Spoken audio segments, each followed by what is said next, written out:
പാർലമെന്റിന്റെ ഇരുസഭകളും പാസാക്കിയ വഖഫ് ഭേദഗതി ബില്ലിൽ രാഷ്ട്രപതി ദ്രൗപദി മുർമു ഒപ്പുവെച്ച് കഴിഞ്ഞു. ലോക്സഭയും കടന്ന് രാജ്യസഭയും കടന്ന് ഏറ്റവും ഒടുവിലുണ്ടായിരുന്നത് രാഷ്ട്രപതിയുടെ ഒരു ഒപ്പ് മാത്രമായിരുന്നു. ഇപ്പോൾ അതും കടന്നിരിക്കുന്നു. ഇനി എന്ത് ചെയ്യും മല്ലയ്യ?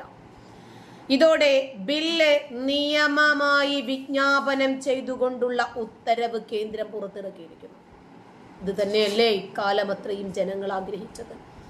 സാധാരണക്കാരൻ്റേത് കൊള്ളയടിക്കുന്ന രീതിയിൽ നിന്ന് ഇസ്ലാമിസ്റ്റുകളെ തടയാൻ, വഖഫ് ബോർഡിന്റെ ഈ അനീതിക്കെതിരെ, ഈ കൊള്ളയടിക്കെതിരെ, ജനാധിപത്യ വിരുദ്ധതയ്ക്കെതിരെ സമരം ചെയ്ത ജനതയ്ക്കല്ലേ ഇതിന്റെ ഉത്തരം ലഭിച്ചിരിക്കുന്നത്? അതെ, ഇത് തന്നെയാണ് നമ്മളും ഈ വിഷയത്തിൽ ആഗ്രഹിച്ചത്. അപരന്റേത് അന്യായമായി കൊള്ളയടിച്ച് നിയമാനുസൃതമായ കൊള്ളയാണ് എന്ന് വരുത്തി തീർക്കുകയാണ് ഇവര് ചെയ്തത്. 2013 ഭേദഗതി ചെയ്ത നിയമത്തോടുകൂടി ആരുടെ മുതലും കൊള്ളയടിക്കാവുന്ന ഒരു അന്തരീക്ഷത്തിലേക്ക് ഇവർ എത്തിച്ചേർന്നിരിക്കും. നിയമവുമായി ബന്ധപ്പെട്ട എല്ലാ ചട്ടങ്ങളും ഉടൻ തന്നെ പുറത്തിറക്കുമെന്നാണ് കേന്ദ്രത്തിന്റെ ഉത്തരവ്. ബില്ലിനെതിരെ കോൺഗ്രസ്, മജ്ലിസ് പാർട്ടി നേതാക്കൾ സുപ്രീം കോടതിയിൽ ഹർജി നൽകുകയും ബില്ലിൽ ഒപ്പുവയ്ക്കരുത് എന്ന് അഭ്യർത്ഥിച്ച് മുസ്ലിം ലീഗ് രാഷ്ട്രപതിക്ക് കത്തയക്കുകയും ചെയ്തിരുന്നു. ഏതെങ്കിലും ഒരു സംഘത്തിന്റെയോ സംഘടനയുടെയോ മതത്തിന്റെയോ താല്പര്യം സംരക്ഷിക്കുക എന്നതിലുപരി രാഷ്ട്രപതിയെ സംബന്ധിച്ചിടത്തോളം ഈ രാജ്യത്തെ പൗരന്മാരുടെ അവകാശങ്ങൾ സംരക്ഷിക്കുക, അവരുടെ സ്വത്ത് സംരക്ഷിക്കുക, അവരെ അന്യായമായി കൊള്ളയടിക്കുന്നതിൽ നിന്ന് സംരക്ഷിക്കുക എന്നുള്ളതൊക്കെ തന്നെയാണ് അവരുടെ ബാധ്യത. ഭേദഗതി നിയമത്തിനെതിരെ അഖിലേന്ത്യാ മുസ്ലിം വ്യക്തി നിയമ ബോർഡ് രാജ്യവ്യാപകമായ പ്രതിഷേധവും പ്രഖ്യാപിച്ചിട്ടുണ്ട്. വരട്ടെ, പ്രതിഷേധിക്കാനും അവകാശമുള്ളതാണല്ലോ ജനാധിപത്യത്തിന്റെ മാധുര്യം. ബില്ലിനെതിരെ കൂടുതൽ രാഷ്ട്രീയ പാർട്ടികൾ സുപ്രീം കോടതിയെ സമീപിക്കാൻ നീക്കം നടത്തുന്നതിനിടയിലാണ് ബില്ലിൽ രാഷ്ട്രപതി ഒപ്പുവെക്കുന്നത്. ബില്ലിൽ അടുത്ത ആഴ്ചയോടുകൂടി രാഷ്ട്രപതി ഒപ്പുവെക്കുമെന്നാണ് കേന്ദ്ര സർക്കാർ നേരത്തെ വ്യക്തമാക്കിയിരുന്നത്. എന്നാൽ പ്രതിഷേധം ശക്തമായ സാഹചര്യത്തിൽ രാഷ്ട്രപതി ബില്ലിന് അംഗീകാരം നൽകുകയായിരുന്നു. ലോക്സഭയിൽ 288 എംപിമാർ അനുകൂലമായി വോട്ട് രേഖപ്പെടുത്തിയപ്പോൾ 232 എംപിമാരാണ് ഭേദഗതി ബില്ലിനെ എതിർത്ത് വോട്ട് രേഖപ്പെടുത്തിയത്. അവരിനിയും ഈ സമൂഹത്തിൽ തന്നെ വരേണ്ടവരാണ്. അവരുടെ സാധാരണ ജനങ്ങൾ സമ്മതിദാന അവകാശം കൊണ്ട് 232 എംപിമാരെ നേരിട്ടുള്ളൂ. 23 ലോക്സഭാ അംഗങ്ങൾ സഭയിൽ ഹാജരായതേയില്ല. അവരെയും ഏത് രൂപത്തിൽ പ്രതിരോധിക്കണമെന്ന് തെരഞ്ഞെടുപ്പ് വാഗ്ദാനം ചെയ്തിട്ട് ഇവരെന്താ ആണോ തെരഞ്ഞെടുപ്പിൽ വാഗ്ദാനം ചെയ്തത് അതൊക്കെ പിടിച്ചു നിർത്തി ചോദിക്കാൻ കെൽപ്പുള്ള വോട്ടർമാരുണ്ട് ഈ രാജ്യത്ത്. ലോക്സഭയിൽ 128 എംപിമാരാണ് വഖഫ് ഭേദഗതി ബില്ലിനെ അനുകൂലിച്ചത്. 95 എംപിമാർ എതിർക്കുകയാണ് ചെയ്തത്. എന്തിനു വേണ്ടി? മുസ്ലിം പ്രീണനം, മുസ്ലിം വോട്ട് ബാങ്ക് രാഷ്ട്രീയം കളിക്കുകയായിരുന്നു ഇവർ എന്ന് ജനത തിരിച്ചറിയും. പുതിയ വെല്ലുവിളികളുമായിട്ടാണ് ഇപ്പോൾ വഖഫ് ബോർഡും വഖഫ് ബോർഡിനെ പിന്തുണയ്ക്കുന്ന മുസ്ലിം ഇതര സംഘടനാ നേതാക്കളും രംഗപ്രവേശം ചെയ്തിരിക്കുന്നത്. ശക്തമായ പ്രതിഷേധം സംഘടിപ്പിക്കുമത്രേ. ഇതുവരെ നരേന്ദ്രമോദി കണ്ടിട്ടില്ലാത്ത പ്രതിഷേധങ്ങളാണ് പുതിയ രൂപത്തിൽ ഇവർ സംഘടിപ്പിക്കുമെന്ന് പറഞ്ഞ് ചാലഞ്ച് ചെയ്യുന്നത്. പുതിയ വഖഫ് ബില്ലിനെ എതിർക്കാൻ മുസ്ലിങ്ങൾ തെരുവിലിറങ്ങുമെന്ന് ആഹ്വാനം ചെയ്ത് അലിഗഡ് ജംഇയ്യത്തുൽ ഉലമ ഇ ഹിന്ദ് നഗര പ്രസിഡന്റ് മുഫ്തി മുഹമ്മദ് അക്ബർ ഖാസിമി രംഗത്തെത്തിയിരിക്കുകയാണ്. വഖഫ് ഭേദഗതി ബിൽ രാഷ്ട്രപതി ഒപ്പിട്ട് പാസായെങ്കിലും ബില്ലിനെതിരെ ഇത് രാജഭരണമല്ല, ഇത് മൗനി ബാബയുടെ കോൺഗ്രസ് ഭരണവുമല്ല. നരേന്ദ്രമോദി സർക്കാരിനോട് ഈ വിരട്ടലൊന്നും ഏശത്തില്ല.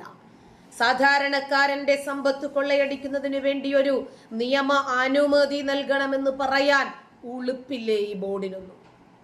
മുറവിളി കൂട്ടുകയാണ് മുസ്ലിം സംഘടനകൾ.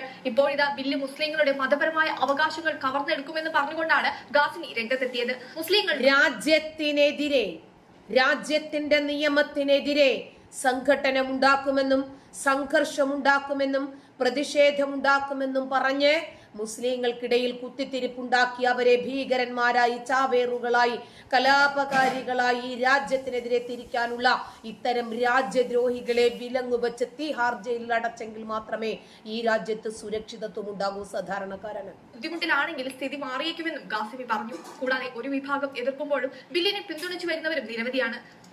ഇവർക്ക് സൗദി അറേബ്യയിൽ പോയി ഒരു വഖഫ് ബില്ല് ഉണ്ടാക്കാൻ പറ്റുമോ? വഖഫ് ബോർഡ് ഉണ്ടാക്കാൻ പറ്റുമോ? ഒരു മുസ്ലിം പേഴ്സണൽ ലോ ബോർഡ് ഇവർക്ക് ദുബൈയിൽ പോയിട്ടുണ്ടാക്കാൻ പറ്റുമോ? മുസ്ലിങ്ങൾക്ക് വേണ്ടി ഒരു പ്രതിഷേധം സംഘടിപ്പിക്കാൻ ഇവർക്ക് അഫ്ഗാനിലോ ഇറാഖിലോ ഇറാനിലോ പറ്റുമോ? അപ്പോൾ ഇവർ ഈ ജനാധിപത്യത്തെ ദുരുപയോഗം ചെയ്യുവാണ്. പ്രസിഡന്റ് അമീർ റാഷിദ് ബില്ലിനെ പരസ്യമായി പിന്തുണച്ച് മുന്നോട്ട് വന്നിരുന്നു. അല്ല, അവര് പരസ്യമായി രംഗത്ത് വന്നോട്ടെ, പക്ഷേ ജനാധിപത്യത്തെ വെല്ലുവിളിച്ചുകൊണ്ടും രാജ്യത്തിന്റെ പാർലമെന്റ് പാസാക്കി രാഷ്ട്രപതി ഒപ്പിട്ട ആ ബില്ലിനെതിരെ രംഗത്ത് വന്നുകൊണ്ടും തുള വീഴാതെ നോക്കിയാ മതി. മുസ്ലിങ്ങൾക്ക് ബിൽ ഗുണം ചെയ്യുമെന്ന് അദ്ദേഹം പറഞ്ഞു. മുസ്ലിങ്ങളിലെ ദരിദ്ര വിഭാഗങ്ങളിലെ കുട്ടികൾക്ക് വഖഫ് ഫണ്ടിൽ നിന്ന് സ്കോളർഷിപ്പുകൾ ലഭിക്കുമെന്നും അദ്ദേഹം വ്യക്തമാക്കി. കൂടാതെ വിധവകളായ സ്ത്രീകൾക്ക് പെൻഷൻ ലഭിക്കും. സ്കൂളുകൾ കോളേജുകളും തുറക്കും. വഖഫ് സ്വത്തുക്കൾ ഇതുവരെ കുറച്ച് ആളുകൾ മാത്രമേ നിയന്ത്രിച്ചിരുന്നുള്ളൂ. അത് പിന്നീട് നിയന്ത്രിക്കപ്പെടും. സർക്കാർ സ്വീകരിച്ച നടപടി പ്രശംസനീയമാണെന്നും ഇവരുടെ ഒരു ഉഡായിപ്പും നരേന്ദ്രമോദിയോട് നടക്കില്ല. ഇനിയും ചെയ്യേണ്ടത് എന്താ? മദ്രസ പഠനത്തിന്റെ സുതാര്യത ഉറപ്പുവരുത്തണം. ആ പഠിപ്പിക്കുന്ന സിലബസ് എന്താണ്, പഠിപ്പിക്കുന്നവരുടെ ക്വാളിഫിക്കേഷൻ എന്താണ്, സർക്കാർ വകയായിട്ട് സർക്കാരിന്റെ ചെലവിൽ ഇനിയും ഒരു പ്രത്യേകമായിട്ടുള്ള ഗോത്ര നിയമവും രാജ്യവിരുദ്ധതയും കുട്ടികൾ പഠിക്കണ്ട. കുട്ടിക്കാലന്മാരെ സൃഷ്ടിക്കുന്ന രീതി സർക്കാരിന്റെ ചിലവിൽ വേണ്ട എന്ന രൂപത്തിൽ ഒരു നിയമമാണ് ഇനി നമ്മുടെ രാജ്യത്ത് വേണ്ടത്. നിർബന്ധമായ മതപരിവർത്തനത്തിനും നിയമമായി കഴിഞ്ഞു. അതുപോലെ മദ്രസ പഠനം ഈ രാജ്യത്ത് ഒരുപാട് ഭീകരന്മാരെ സൃഷ്ടിക്കുന്നു. അതിൽ നിന്നാണ് വിലക്കേണ്ടത്. അതുകൊണ്ടാണ് മദ്രസയിൽ നിന്നും പഠിച്ചിറങ്ങുന്ന ഒരു കുട്ടിക്കാലൻ അരിയും മലരും കുന്തിരിക്കവും ഒക്കെയായി സമൂഹത്തിലേക്ക് ഇറങ്ങേണ്ടി വരുന്നത്. രാഷ്ട്രപതി ഒപ്പിട്ടതോടെ ബിൽ നിയമമായിരിക്കുകയാണ്. രാജ്യസഭ പാസാക്കി 2 ദിവസത്തിനകം വിവാദ വഖഫ് ബിൽ നിയമമായിരിക്കുകയാണ്. ഇന്നലെ നിയമമായതിനു ശേഷം പ്രതിഷേധത്തിന് ഇറങ്ങാമെന്ന് വിചാരിച്ചിട്ടാണ് ഇറങ്ങാതിരുന്നത്. ലോക്സഭയും രാജ്യസഭയും കടന്ന് രാഷ്ട്രപതിയും ഒപ്പിട്ടതോടുകൂടി ബില്ലായല്ലോ. ഇനി മുസ്ലിങ്ങളെ സുഖിപ്പിക്കാൻ വേണ്ടിയിട്ട് ഇങ്ങനെ ഒരു പ്രഹസന നാടകവും കൂടി മുസ്ലിം പക്ഷത്ത് നിന്ന് ബില്ലിൽ രാഷ്ട്രപതി ഒപ്പുവെച്ച് രാഷ്ട്രപതി ഭവൻ വിജ്ഞാപനം ഇറക്കിയത്.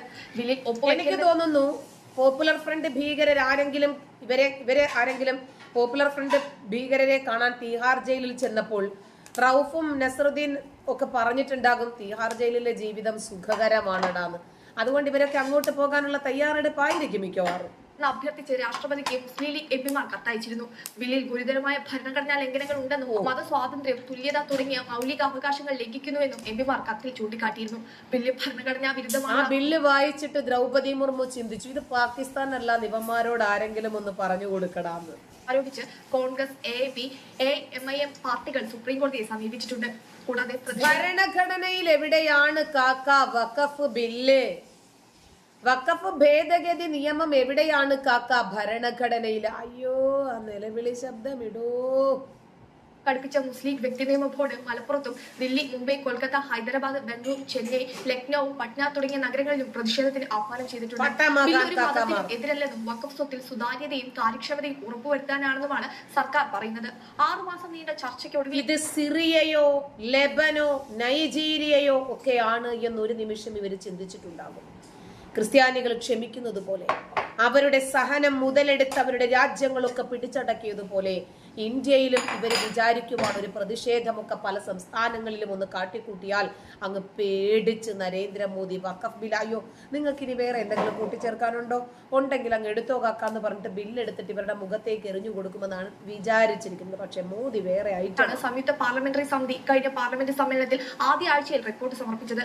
തുടർന്ന് 12 മണിക്കൂർ ചർച്ചയ്ക്കൊടുവിലാണ് ഇരു സഭകളും ബില്ല് പാസാക്കി. അപ്പോൾ നിങ്ങൾ പ്രതിഷേധത്തിന് ഇറങ്ങിക്കോളൂ, സ്വാഗതം, പാക്കലാം എന്നും നരേന്ദ്രമോദി. ശരിയെന്നാ നിങ്ങൾക്ക് എന്താണ് വേണ്ടത്? വഖഫ് ബോർഡോ, അതോ ഭേദഗതി ബില്ലെന്ന് അത് ക്യാൻസൽ ചെയ്യലോ, അതോ ദ്രൗപദി മുർമു ഒപ്പിട്ട ഒപ്പിനിപ്പം റബ്ബ് ചെയ്യണോ? ഇനി രാജ്യസഭയും ലോക്സഭയും ഒക്കെ പാസ്സാക്കിയത് എന്തോ ചെയ്യണം? എന്ത് ചെയ്യണമെങ്കിലും കത്തയച്ചാൽ മതി. ആ കത്ത് വായിക്കാൻ വേണ്ടിയിട്ട് നരേന്ദ്രമോദിയും ദ്രൗപദി മുർമുവും സമയം മാറ്റിവെച്ചിട്ടുണ്ട്. പാക്കലാം.